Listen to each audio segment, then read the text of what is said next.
What if I lose everything while I'm traveling? Hi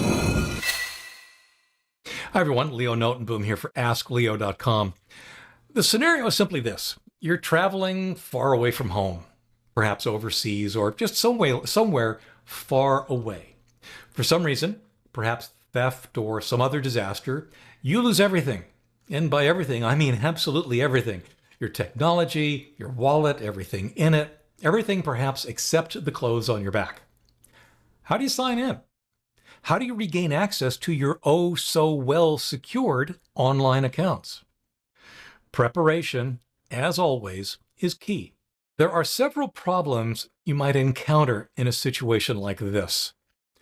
For example, you don't remember a password because you don't have access to your password manager, or perhaps the slip of paper on which you keep your passwords.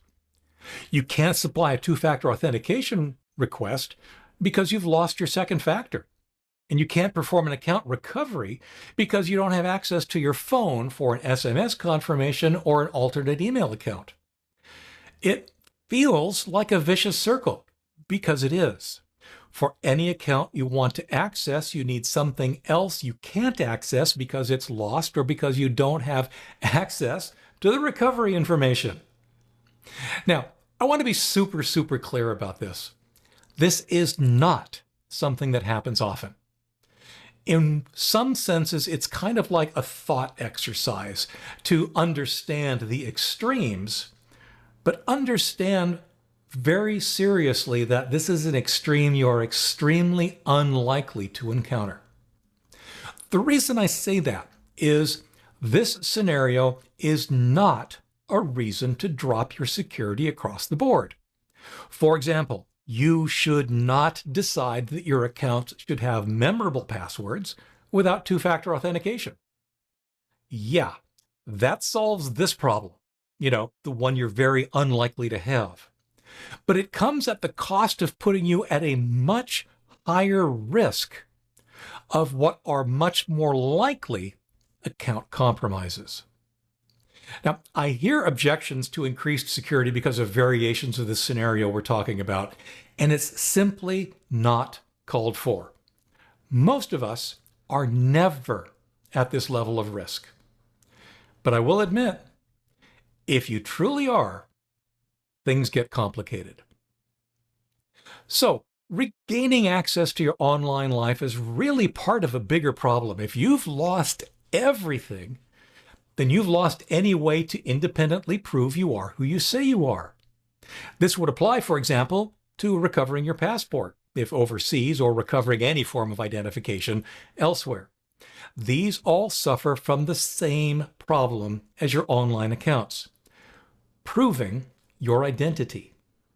Now, my assumption, and quite honestly my hope, because I do travel from time to time, is that there are alternative ways agencies can still confirm your identity. It could be the record of your most recent passport photo, fingerprints, information you can provide from memory, or who knows what else. But like I said, losing your online stuff is just a part of a bigger problem in this scenario.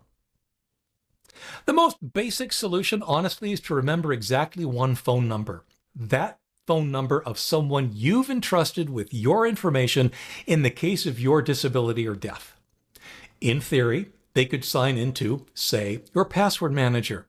Then you could bootstrap getting access to things by getting you into the email account you use for account recovery, at which point you'd be able to recover the rest by your own. They might help get two-factor codes and relay them to you, or perhaps locate devices of yours that are already signed into the account you care about, a common form of authentication lately. And of course, this person's email address or cell phone number could be your alternate or account recovery information in the first place, so that recovery codes would go directly to them, at which point they could relay them to you over the phone. If you're in an area where your mobile provider has a retail or other service presence, visit or get in touch with them right away. At a minimum, you're going to want to disable your lost or stolen phone, but more importantly, you're going to want to replace it. making sure you keep the same phone number. Remember, SMS messages are not sent to a phone. They are sent to a number. Once that number is assigned to your replacement phone, then you'll receive SMS-based two-factor and recovery codes directly. Now, again, the phone company is going to have that same problem as we started with. They'll need to confirm you are who you say you are. If you've replaced those official documents, this might be easy, of course. But if you truly have nothing, this could be a painful experience. Now, there's an approach I've thought of from time to time that I will absolutely admit is debatable. It's a little complex, but it's something that's completely within your control. You don't need anybody else. And it really could be secure enough. First, create a text file with information you would use to regain access to some important accounts.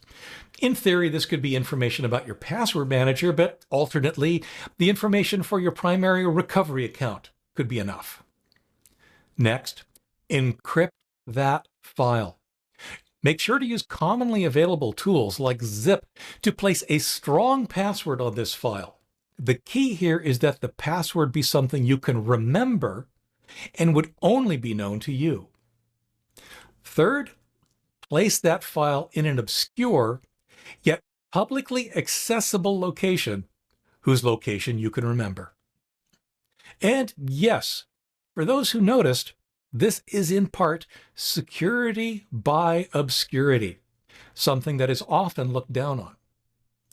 Now, since I have a website, I could bury such a file down several layers of obscurely named folders. All I would need to remember is those folder names and then the password to the recovery file. If you don't have a website of your own, as most of you probably don't, then you're likely going to have to use a file sharing service of some sort. You'll need to remember this URL, so most important is that the file sharing service doesn't obfuscate the URLs to the files. This tends to leave out simple sharing from services like OneDrive or Dropbox, since the URLs they create are anything but simple and easy to remember. Although you could create a more memorable URL, perhaps, using a URL shortening service.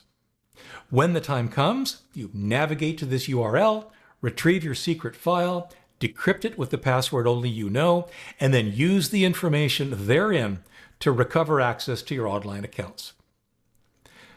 I gotta reiterate, this is a scenario most of us need not be concerned about.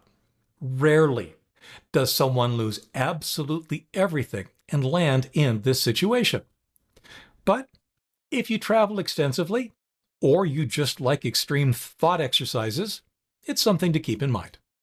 How about you? I'm curious if you've got a nifty way to handle this situation. I and others would love to hear about it. Leave a comment below. For updates, for comments, for links related to this article and more, visit askleo.com/174125. I'm Leo Notenboom, and this is askleo.com. Thanks for watching.